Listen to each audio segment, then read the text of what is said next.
And hello once again, my name is LC Lupus, and today we're going to be talking about literary genres. Now let's immediately just get something out of the way. When I'm talking about literary genres in this sense, I'm talking about it in terms of literary theory and not so much in terms of the common usage of the word genre. Because usually when we think of the word genre, we think about things like, say, for instance, in fiction, you'll get different genres in fiction, sci-fi, fantasy, romance, etc., etc. Same with, say, movies, which have generally the same categories, or, say, music. There's a difference between, rock, rap, R&B, all of the different genres in that sense. But we're not talking about it in that sense. We're talking about much broader genres in terms of these literary genres. So, essentially, poetry, prose, and drama is what we're going to be talking about because these are the ones that are most connected to literary theory in the way that we usually talk about literary theory. Okay, but it can be extended as we will talk about. Alright, so before I get underway, I've been making these videos for quite a long time, and I think quite a lot of people have benefited from them who are studying this particular type of stuff, literary theory. So if you have enjoyed the kind of stuff that I have made and find it useful, you can check out my books. I'll talk about them more later, but you'll find that kind of stuff in the description where I write a lot of fiction, so you might just enjoy some of that, you never know. But let's get on to these literary genres. So, in very, very basic terms, you get poetry, prose, and drama. So when you're getting into the idea of literary genres for the first time, so if you're studying literature, literary theory, anything like that, you're going to encounter these three concepts. Now, they can be extended, but let's first just talk about these in basic terms. So poetry, obviously, is, poems. It's quite an obvious term, poetry is poems. So obviously you want to look at each of these genres in terms of how you can define them as, as solitary objects, as specific things in and of themselves. So poetry, right, is generally defined along the lines of it's kind of not prose. So poetry, think about whenever you look at a poem, it's a poem rather than it being, a short story because you say, oh, well, it looks like a poem. So usually a poem is something that focuses on the language of the text itself. So it'll incorporate things like rhyme and rhythm, etc., etc. Right? There'll generally be poetic meter. They tend to conform to certain characteristics, so you get things like sonnets, which have specific rhyme structures and specific metrical structures. These are the sorts of things that usually define a poem. But of course, that is still really vague, sort of saying it's a type of text that focuses on formal characteristics, because you also get free verse poetry, and free verse poetry kind of defies a lot of the standard conventions of poetry. For instance, it doesn't need to have rhyme or rhythm or stick to a specific meter. You also get things like prose poetry, which looks a lot like prose, but people will sort of argue that it is not actually prose in and of itself. And then you also get prose that is very poetic. You can use these kinds of features in something that is not that is not poetry. You can do that, and that's why these are interrelated with one another. But we generally do just sort of know what a poem is because it looks like a poem.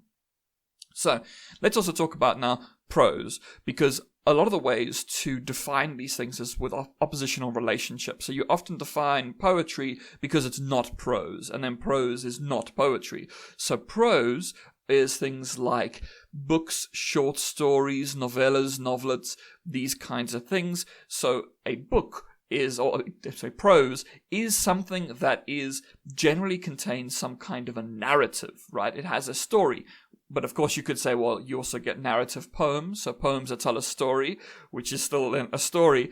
But prose basically is a textual form that generally conforms to having narrative conventions, right? It tells a story. It is also usually not as focused on a fixation with language itself, so you're not necessarily going to get things like, when it comes to prose, you're not going to really get things like rhyme and rhythm, specific metrical structures, the heavy use of things like alliteration and assonance. Now, they could be used, but they probably won't be used throughout. But of course, then some people will come along and be like, well, then I wrote a very highly poetic book in which every line rhymes. That would still be prose, provided it was written as prose. So that's why it becomes very annoying to get into these definitions a lot of the time. But in very basic terms, poetry, think of poems. Prose, think of things like books and short stories, right? It's telling a story. A very, very basic way you can actually also tell is with typography. So typography is the specific way in which things are written out on a page. So when you look at the typography of a poem, right, it usually doesn't even run to the end of a page. Like, think about how a lot of poetry, say when you're looking at, in English, you probably at some point studied Shakespeare. Shakespeare basically just wrote in iambic pentameter, which meant that there were 10 syllables in each line. Now, when there's just 10 syllables in each line, that's not enough syllables to really get to the end of a line, right? Unless it's very weird words, but you generally can't get to the end of a line. So that's why you'll often see poetry doesn't reach the end of a line a lot of the time. It can. You do get poetry that does do that. Like Walt Whitman has poetry that does that. But you see, this is where you then get into these kind of irritating moments where you know if it's a poem or a book, but it feels different. Also because you get some poems that are so long that they're basically like books. You know, things like the Iliad, the Odyssey, Paradise Lost, Dante's Inferno, or the Divine Comedy. Sort of all of these are poems, but they're extremely long, that they become the length of books, and often quite long books as well. So, poetry, poems, prose, books and short stories. Now, drama. That one's the easiest one, I think, a lot of the time to differentiate, because drama is specifically defined through the use of performance, right? A drama is a play, right? It's on a stage. It is something that is performed, but of course you can also read the text of a drama. And also, of course, here's the thing. Drama has a narrative, generally speaking. I can't think off the top of my head any plays that don't have a story. So, drama does have a story, like prose, and a lot of the time it also actually uses poetic elements. It's like poetry. That's also why, for instance, for those people who just don't know this, no one ever spoke like Shakespeare. That isn't how human beings speak. People don't speak like that.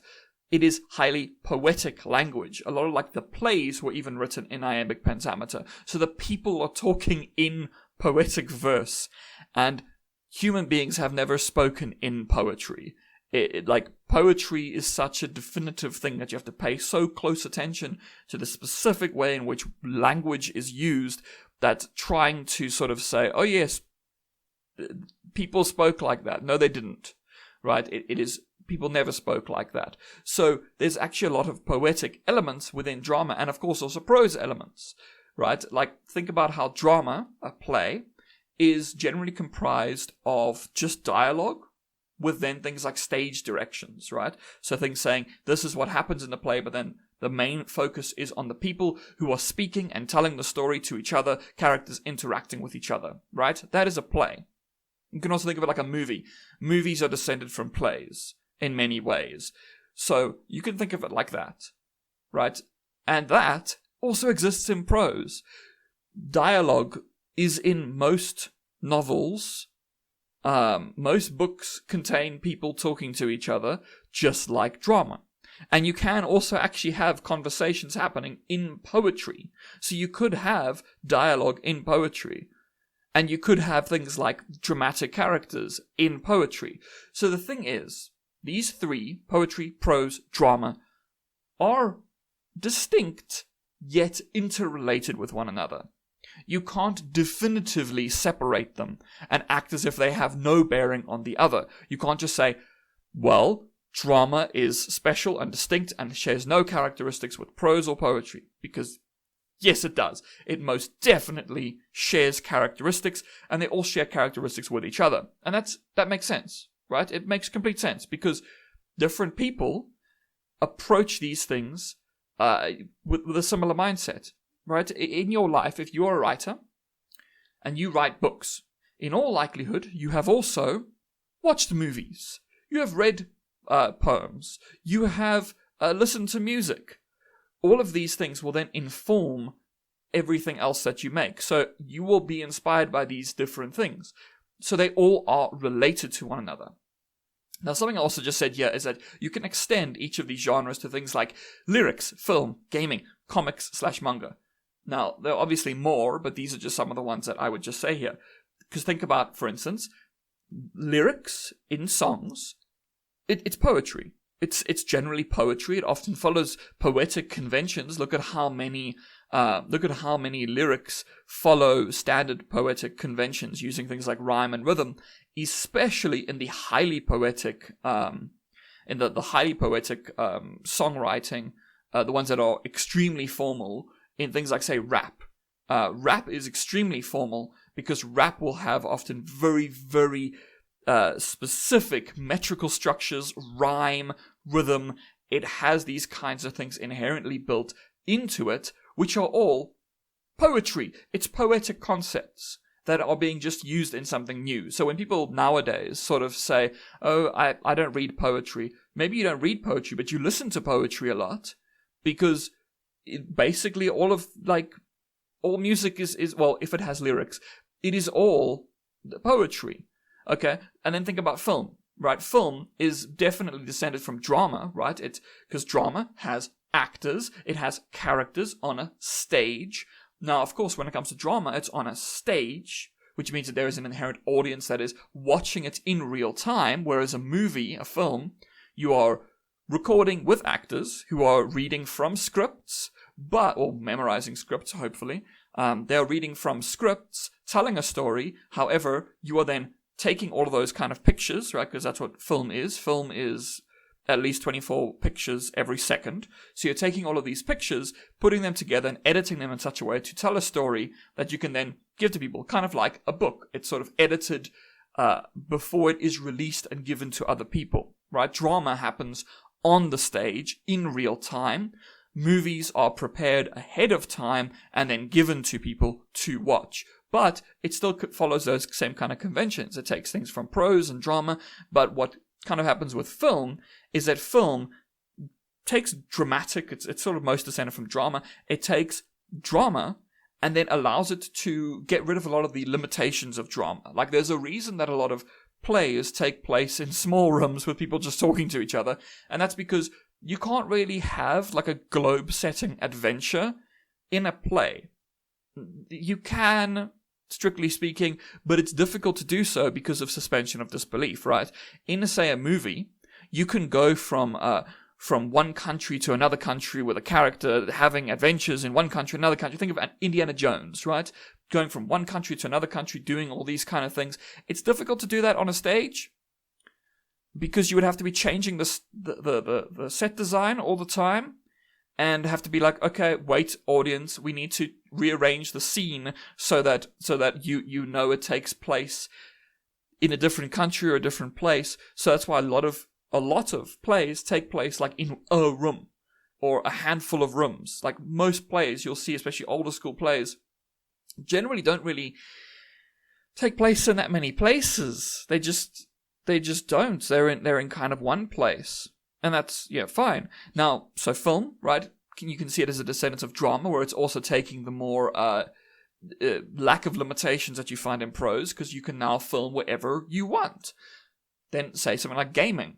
Gaming also follows the same kind of things, as it takes things from prose and drama, where it's telling a story through characters, provided it's a game that actually has narrative. It's not just like, a repetitive game like a Candy Crush, but there is a narrative that is taking place in these games that are following similar ideas that are taken from things like prose and drama, right? There's characters, there's sets, there's different places, there's different set pieces, there's a story happening, and the same can be said of comics / manga. Comics, some people prefer the term graphic novel when it comes to longer comics that are telling a story, but they are most definitely taking characteristics from prose and also drama, and you could also say some poetry, I suppose, at times, and then mixing that with pictorial representation. So it's taking, right, characters, story, blah blah blah blah blah, all that kind of stuff, and it is then mixing it with pictures, so you can actually see these images, that are represented to you. So it's telling a story, but without needing to conform to some of the sort of the problems that you can find when it comes, the inherent limitations that you'll find in like prose. Because think about when you're reading a book, you imagine what a character looks like, right? In a comic, you see what a character looks like. No one needs to describe the character to you, which is actually why in many ways you could say it's kind of closer to like plays or movies, because you don't have to have these things sort of shown to you. these things, you don't have to have them told to you, you can have them just shown to you, which then cuts out a lot of that sort of extra busy work. Right? And I also say here, these can be extended, those that are extended can be seen as related to older forms. Like that's what I just have said now. Like lyrics in songs can be seen as very much related to poetry, and actually a lot of old poetry. So for instance, poetry from like ancient Greece and stuff like that, it was often set to music. And also some of these would be performed as well. So there has always been they've always been connected to each other. Like prose, poetry told stories and it was performed like a play.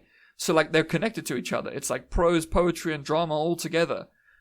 So ultimately, I have this little part at the bottom here that I've written. Definitions are an important thing, but they still lead to problems when someone does not directly conform to them. So like, as I just said now, you can get these irritating things where now we have to say, well, it is this genre, but it's also like the other genre, and like they're like related to, like Shakespeare isn't like it's not just drama, it also has poetic elements, so that you see, this kind of thing happens, right? You can relate them all to each other because they do not fit into neatly like distinct categories. You can't just easily say this is definitively prose. Well, you can, but then you could always argue it, right? And you could say this is prose, this is a novel, it's prose. And then if I read it and I find any poetic elements, or if I see any characters, I could say, well, this also shares characteristics with poetry and drama. So they're distinct, but they are related to each other. And that's why the next couple of videos that I make are going to be focusing on these on their own. There's going to be one for poetry, one for prose, and one for drama. They're going to be distinct from one another, completely separate, but we're going to be talking about the specific things that differentiate these three from one another. So that should hopefully be helpful to whoever does need these. So hopefully it has been helpful. And if it has been helpful, as I said earlier, you can check out my books because, I like to write. I like to write prose and also some poetry. I haven't actually written published drama, but that's how it goes. You see, we have all the different genres that we can do. So if you are interested in reading any of those, you can also download them completely for free if you go to the links down below, because you can find all of my books on itch or on Amazon if you so desire to actually pay for them. So that is that pretty much. If you have any questions, please feel free to ask in the comments, and look forward to seeing you. Probably not seeing you, but seeing you in the next video about poetry. Will be the first one that I do next. So, goodbye.